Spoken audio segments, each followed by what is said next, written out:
Bueno, supongo que estarán ya cansados y cansadas y esta es la última parte de esta clase sobre el capítulo 3 de Harvey y bueno, ya la última, lo último de Harvey que veremos, ¿sí? En esta última parte lo que vamos a trabajar son los criterios de evaluación, fundamentalmente los criterios de evaluación de los modelos, tanto analíticos como explicativos, ¿sí? Para el caso de los modelos analíticos, ¿sí? Tenemos dos principales criterios, son el de claridad por un lado y el de fertilidad por otro, ¿sí? El de claridad es la idea de que a través de modelos analíticos los científicos y científicas podrán identificar mejor aspectos relevantes de los fenómenos observables de interés. ¿Qué significa esto? Que básicamente un modelo, de nuevo, descriptivo, que está tratando de ofrecernos una representación simplificada de un objeto allá afuera en el mundo complejo, ¿sí? Me debe permitir ver claramente, por ejemplo, las partes que tiene este objeto, las posibles relaciones que hay. El caso del modelo anatómico del cerebro me parece muy claro. Es por eso que generalmente este tipo de modelos tienen colores diferenciados, por ejemplo, un modelo que muestre las áreas corticales, colores diferenciados para cada una de las áreas, el área temporal, el área occipital, el área prefrontal, y con límites muy nítidos, ¿sí? Para ver claramente dónde se ubica una y otra área. Esa sería la idea de la claridad. El segundo criterio, el de la fertilidad, es mucho más positivo o productivo, si se quiere. Digamos, no tenemos que pensar los modelos analíticos como modelos estáticos, o, ¿cómo decirlo? No estáticos, sino pasivos, que no nos generen nada como novedoso, ¿sí? Dado frente a su uso. El ejemplo del libro es muy bueno, el ejemplo del hipocampo, que podemos pensarlo como una red neuronal de 3 capas, ¿sí? Yo, si lo modelo al hipocampo, ¿sí? Esa área del subcortical del cerebro, como un sistema de 3 capas, voy a poder pensar en determinadas relaciones entre esas capas que posiblemente me sería más difícil hacerlo sin una representación de este tipo, ¿sí? A 3 capas. Por ejemplo, una capa de entrada, ¿sí? De la información, una capa de procesamiento interno y luego una capa de salida, para dar un ejemplo sencillo, ¿sí? La definición es, la de fertilidad del libro es que nos ayude el modelo analítico a poner de relieve las relaciones inescrutables, o por lo menos difíciles de ver, difíciles de detectar, en fenómenos observables complejos, lo cual también puede decirse de otra manera, como nos permita visibilizar patrones, como el caso del hipocampo que pueden encontrar en el libro, ¿sí? Bien, ahora para el caso de los modelos explicativos, bueno, básicamente lo que tienen que hacer, dada la óptica realista de lo que es una explicación, es que aquellas entidades y procesos postulados en la región 3 no deben solamente ser posibles, sino que es muy probable, ¿sí? Que existan ese tipo de entidades y que haya ese tipo de procesos, que tengamos este tipo de propiedades en esta región del mundo inescrutable o inobservable a través de nuestros sentidos, ¿sí? Lo que lo que dice, Harré, lo dice de una manera más sencilla, proveer representaciones plausibles de realidades posibles. Esta idea es justamente la de que no es solo posible, no es solamente lógicamente concebible de que algo sea así, sino que hay muchas probabilidades que efectivamente las cosas en este estado inobservable del mundo, que no podemos observar, de la región 3, funcionen como el modelo dice que funcionan, ¿sí? Es lo que Harré llama la verdad icónica, o bueno, la verdad que hay, digamos, entre una imagen y aquello que representa esta imagen. Esto obviamente, porque como ya dijimos al comienzo, hace ya mucho, Harré se dedica exclusivamente a los modelos icónicos y no a los simbólicos, ¿sí? Ahora, presta mucha atención a lo siguiente. Si el comportamiento del modelo, ¿sí? Explicativo siempre, ¿no es cierto? Simula el del proceso que intenta representar, pero es ontológicamente improbable. Esto es, a diferencia de lo que acabo de decir, en aquel estado inobservable de cosas, en la región 3, ¿sí? Es muy difícil que efectivamente las cosas sean así como el modelo lo dice, ¿sí? Pero igualmente el modelo me sirve, ¿sí? Lo puedo seguir usando a fines científicos. Se trata entonces de un modelo heurístico, ¿sí?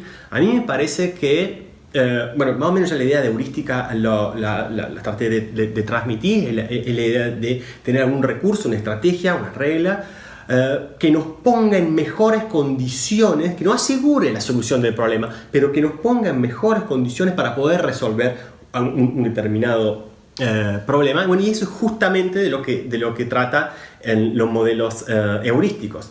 Los modelos heurísticos serían un tipo de modelo explicativo para los cuales yo no soy, para los cuales, sobre los cuales yo no soy realista acerca de efectivamente las cosas se comporten así, sean así como está transmitiendo el modelo, pero que seguir pensando al objeto que yo quiero explicar como si fuese así me ayuda.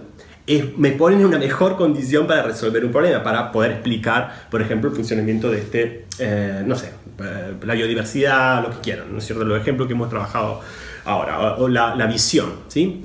Los cuales serían los mecanismos de la visión.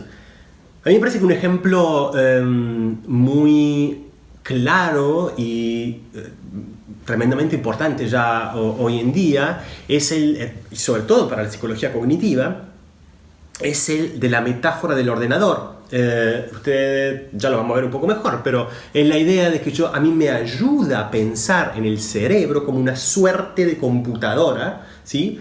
En las operaciones del cerebro como si fuesen, o de la mente, como si fuesen un programa de computación, ¿sí? Que opera sobre un hardware biológico, en este caso, el cerebro, ¿sí? Y más allá de que yo efectivamente no crea que el cerebro sea una computadora, ¿sí? Abro un paréntesis, más allá de que hay mucha gente también que sí cree que es así. Si ustedes se cruzan, cuando puedan ir al campus, a la FAMAF, hay mucha gente por ahí que cree que es realista respecto de la idea de que efectivamente el cerebro es un tipo de computadora. Cierro paréntesis. La mayoría de los, por ejemplo, psicólogos y psicólogas cognitivos o del procesamiento de la información entiende que es una buena manera de pensar acerca de las operaciones del cerebro, ¿sí? Acerca de los procesos mentales, ¿sí? Pensar como si fueran, como si el cerebro fuera un tipo de computadora. Entonces, teorizar en términos de que, no sé, tal área del cerebro recupera información o procesa información o computa un determinado resultado, etcétera, etcétera. ¿Está bien? Así que bueno, la metáfora del ordenador en psicología cognitiva me parece que es un buen ejemplo muy general también, pero en definitiva un buen ejemplo de un modelo heurístico en este mismo sentido que está tratando de transmitir Harvey. Finalmente, como ya lo había anticipado y dicho ya en varias ocasiones, los modelos también tienen usos importantes en la puesta a prueba de las teorías, en lo que es la experimentación y la observación también científicas, ¿sí? Esta es la idea, digamos, esta es como pensar, ¿sí? En los modelos no meramente como ideas en la cabeza de talentosas científicas y científicos, sino que también los modelos podemos pensarlos como objetos materiales manipulables, ¿sí? Como por ejemplo los sistemas experimentales. Es esta la idea. Si yo quiero experimentar sobre, no sé, bueno, X cosa, la visión, por ejemplo, yo debería poder tener condiciones en mi laboratorio de visión más o menos normales, más o menos acordes a cómo es que percibe un mamífero como por ejemplo nosotros, ¿sí? En condiciones normales. Entonces, en ese sentido, los sistemas experimentales pueden verse como modelo, en este caso, modelo de materiales, digamos, físicos, ¿sí? No meramente ideas. La idea esta idea, disculpen, de la experimentación, del rol de los modelos en la experimentación, es denominada por Harrell, la rotula de alguna manera como la naturaleza domesticada, ¿sí? La idea es que los aspectos que esté trabajando en el laboratorio, yo tengo que tener control sobre las variables y los parámetros de interés de los y las experimentadores y experimentadoras. Entonces, bueno, luego lo que aprendamos al manipular el modelo puedo reconducirlo a lo que conozco, puedo decir que yo ya conozco acerca del objeto. Finalmente, ya esto es como lo último del capítulo, que me parece que vale la pena rescatar, a un par de usos ulteriores que también tienen que ver con los roles de los modelos en la experimentación, que son los modelos como pruebas de existencia y los modelos como guías para la manipulación experimental. Y a mí me parece muy sencillo esto, o sea, prueba de existencia simplemente si yo en el laboratorio puedo demostrar que algo es posible que sea así, ¿sí? O sea, que, por ejemplo, que existe algo así como, ya lo vamos a ver bastante más adelante, como la visión ciega, es decir, la visión de personas que lo que hacen es visión sin conciencia, ¿sí? Visión de personas que lo que hacen es discriminar bien objetos, ¿sí? Pero sin conciencia, sin ser conscientes de que efectivamente lo están haciendo. Bueno, si yo puedo demostrar que eso existe, bueno, eso es un gran avance, me lleva a poder investigar por qué esto es así, por qué yo puedo tener discriminación sin visión consciente, ¿sí? Eso sería una suerte de ejemplo de prueba de existencia. Y bueno, la manipulación como guía para los modelos, disculpe de nuevo, los modelos como guías para la manipulación experimental es la idea de, me parece que la idea se puede transmitir más claramente con las simulaciones computacionales, ¿sí? Piensen en el caso del hipocampo que mencionábamos recién. Yo antes de ir al laboratorio, ¿sí? Y hacer algún experimento sobre algún sujeto experimental, yo puedo ver si funcionarían las cosas a través de una simulación experimental para luego, una simulación computacional para luego ir al mundo real, digamos, a hacer mi experimento. Entonces, en este sentido, los modelos ayudan a guiar la investigación experimental, digamos, a guiar la experimentación científica. Bueno, claramente estoy ya algo cansado. Y con esto, bueno, doy por cerrada la clase de hoy. Espero que la hayan aprovechado y, bueno, nos vemos la próxima.